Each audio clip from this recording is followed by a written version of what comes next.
Clara had always been her grandfather's shadow.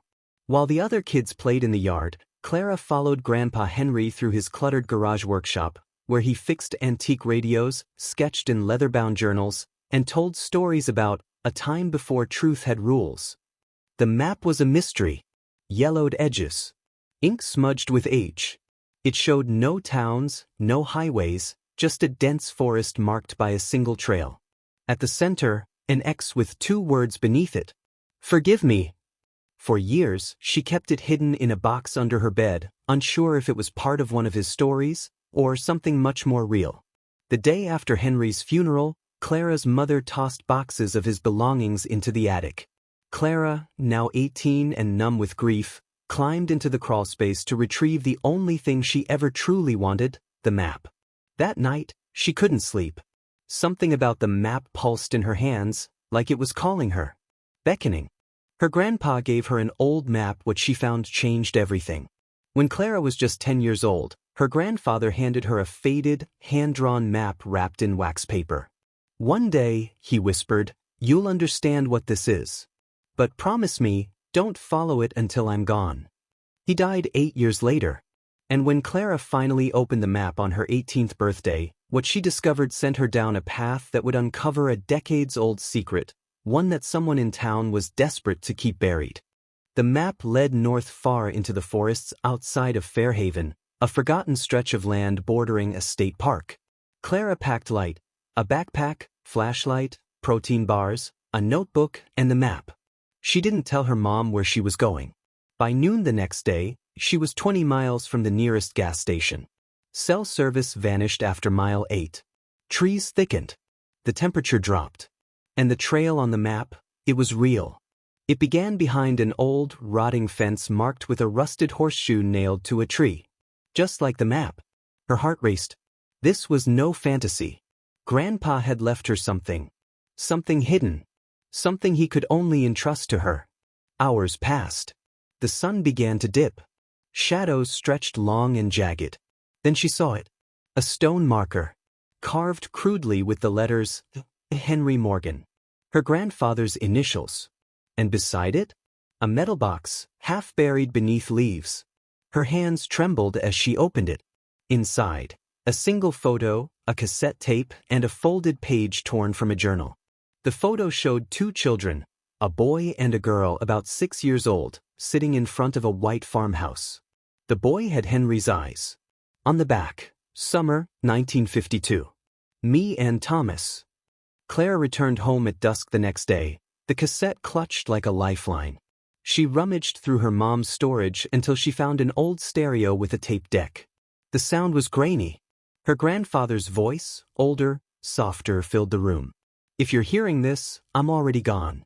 And I've got a truth to tell that might break your heart, but I hope it sets something right. I had a brother, Thomas. We were inseparable. But one summer, something happened. There was a man in town. Name was Joseph Keene. He ran the mill. Everyone respected him. But behind closed doors, he was cruel. Especially to Thomas, who had trouble speaking. One day, Thomas went missing. They searched for weeks. Dogs, police, neighbors, all of them. Nothing. They said he probably ran away. But I knew. I saw Joseph dragging something heavy toward the woods that night. I followed him. He buried it under that marker you found. I was too scared to dig. Too scared to tell. I lived with that shame my whole life.